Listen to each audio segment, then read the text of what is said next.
Channel. இன்னைக்கு நம்ம என்ன பார்க்க போறோம்னா ஆலு பராட்டா உருளைக்கிழங்கு சப்பாத்தி எப்படி செய்யறதுன்னு பார்க்க போறோம். அதுக்கு நான் இன்னைக்கு 3 உருளைக்கிழங்கு இந்த மாதிரி கட் பண்ணி 5 விசில் விட்டு குக்கர்ல வேக வச்சு எடுத்துருக்கிறேன். இப்போ என்ன பண்ணா இந்த எல்லா உருளைக்கிழங்கையும் தோல் சீவி எடுத்துக்கோங்க. 3 உருளைக்கிழங்கைய நான் தோல் சீவி எடுத்துட்டேன். இங்க பார்த்துக்கோங்க, நீங்க உருளைக்கிழங்கு பராட்டா செய்யும் போது நீங்க ஒரு 1/2 hour இல்ல 45 minutes பிஃபோராவே உருளைக்கிழங்கு வேக வச்சு தண்ணியில இருந்து வெளியில எடுத்து வச்சுக்கணும். ஏன்னா நீங்க தண்ணி பதமா இருந்துச்சுங்கன்னா அப்போ நீங்க ஆலு பராட்டா செய்யும் போது ஃபில்லிங்ஸ் ஃபுல்லா ஒழுங்கா ஆகாது, ஃபில் ஆகாது.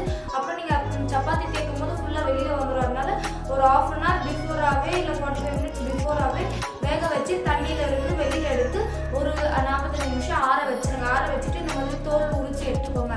இப்போ கிட்ட மத்த இருந்துச்சுன்னா மத்துல ஸ்மாஷ் பண்ணி எடுத்துக்கோங்க, இல்லைன்னா ஸ்மாஷர் இருந்துச்சுன்னா ஸ்மாஷ் பண்ணி எடுத்துக்கோங்க. இப்படி எல்லா உருளைக்கிழங்கையும் நல்லா இப்படி ஸ்மாஷ் பண்ணி எடுத்துக்கோங்க. இவ்வளோதாங்க, இந்த மாதிரி நல்லா ஸ்மாஷ் பண்ணி எடுத்துக்கோங்க. இப்போ இதுக்கு நம்ம தாளிப்பு கொடுத்துக்கலாம். கேஸ் ஆன் பண்ணி கொஞ்சமா கடுகு எண்ணெய் யூஸ் பண்ணுங்க. கடுகு எண்ணெய் யூஸ் பண்ணீங்கன்னா வாசனை நல்லா இருக்கும். நீங்களும் ட்ரை பண்ணி பாருங்க. எண்ணெய் நல்லா காஞ்சதோ 1 டீஸ்பூன் சீரகம் போட்டுக்கோங்க. 1 டீஸ்பூன் சீரகம், ஒரு மீடியம் சைஸ் வெங்காயம், 4 பச்சை மிளகாய் நல்லா பொடியா நறுக்கி இந்த மாதிரி வதக்கிக்கோங்க.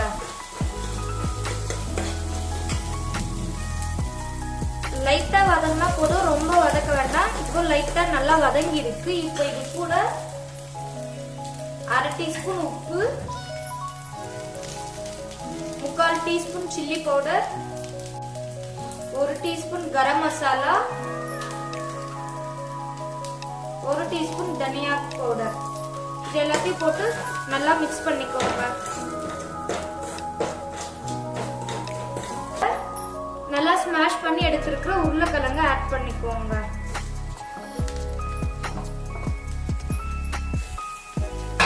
இப்போ நல்லா மிக்ஸ் பண்ணிக்கோங்க. நல்லா மிக்ஸ் பண்ணிட்டு ஒரு 2 நிமிஷம் போல அப்படியே வதக்கிக்கோங்க. சும்மா ஒரு 2 நிமிஷம் இருந்தா போதும். ஸ்லோ ஃப்ளேம்ல வதங்கிடுச்சு. அவ்வளவுதாங்க, கேஸ் ஆஃப் பண்ணிடுங்க. இப்போ நான் 4 சப்பாத்திக்கு ஆட்டா பிசைஞ்சு வச்சிருக்கிறேன். இப்போ ஒரு சப்பாத்தி அளவுக்கு கொஞ்சம் மீடியமா எடுத்து இப்போ ரவுண்ட் பண்ணிக்கோங்க. ரவுண்ட் பண்ணிட்டு ஆட்டால போட்டு எடுத்துக்கோங்க. போட்டு எடுத்து இப்படி வச்சு ஃபர்ஸ்ட் இப்படி நார்மலா இப்படி 2 நீங்க தேய்ச்சி எடுத்துக்கிட்டீங்கன்னா ஃபில்லிங்ஸ் உங்களுக்கு நீங்க உள்ள வைக்கிறதுக்கு கொஞ்சம் கம்ஃபர்டபுளா இருக்கும். இந்த மாதிரி தேய்ச்சி எடுத்துக்கிட்டு இந்த மாதிரி ஃபில்லிங்ஸ் உள்ள வச்சிருங்க. வச்சுட்டு இந்த 4 பக்கம் இருக்கிற மூலையும் ஒன்று சேர்ற மாதிரி நல்லா இப்படி ரவுண்ட் பண்ணிக்கோங்க. நல்லா இப்படி ரவுண்ட் பண்ணிக்கோங்க. பண்ணிட்டு இது பண்ணிக்கோங்க. கொஞ்சம் மேலே எக்ஸஸா வந்துச்சுன்னா அதை லைட்டா இப்படி ரிமூவ் பண்ணிடுங்க. அவ்வளோதான். அப்புறம் இப்படி கையில ப்ரெஸ் பண்ணி பாருங்க. ப்ரெஸ் பண்ணிட்டு இப்போ ஆட்டால கொஞ்சம் டிப் பண்ணி எடுத்துக்கோங்க. டிப் பண்ணிட்டீங்கன்னா ரொம்ப அழுத்தி தேய்க்கக்கூடாது, ரொம்ப மெலிசா தேய்க்கணும். அழுத்தி தேய்ச்சிங்கன்னா ஃபில்லிங்ஸ்லாம் வெளியில வந்துடும்.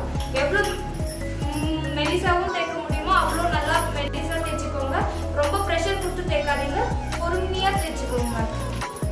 கேஸ் ஆன் பண்ணி தவா சூடு ஏறினதும் நல்லா மெலிசா தேய்ச்ச பரோட்டாவை இதில் போட்டுக்கோங்க. நல்லா இந்த மாதிரி வெந்து வர்றப்ப எப்பவுமே தெரிஞ்சுக்கோங்க, பராட்டால வந்து நெய் எப்பவுமே மூலையில தான் தடவணும், நடுவுல தடவக்கூடாது. அது வரைக்கும் கேர்ஃபுல்லா பார்த்துக்கோங்க. இதை நல்லா தடவிட்டு நல்லா 2 பக்கமும் நல்லா நெய் தடவிக்கோங்க. நெய் எப்பவுமே மூலையில தான் தடவணுங்க. நல்லா பரோட்டா வெந்து வந்துடும். பாருங்க,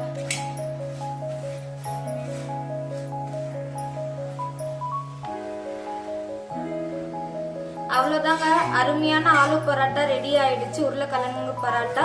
எதனா டவுட்னா கமெண்ட் செக்ஷன்ல சொல்லுங்க, நான் ரிப்ளை பண்றேன். இதுக்கு சைட் டிஷ் வந்து தயிர் தான் சூப்பரா இருக்கும். இது கூட தயிர் வச்சு சாப்பிட்டு பாருங்க, காம்பினேஷன் அல்டிமேட். அவ்வளோதாங்க, அருமையான ஆலு பராட்டா வீட்லயே செய்யுது எப்படின்னு பார்த்தாச்சு. தேங்க்யூ. பிடிச்சிருந்தா லைக் பண்ணுங்க, ஷேர் பண்ணுங்க, சப்ஸ்கிரைப் பண்ணுங்க.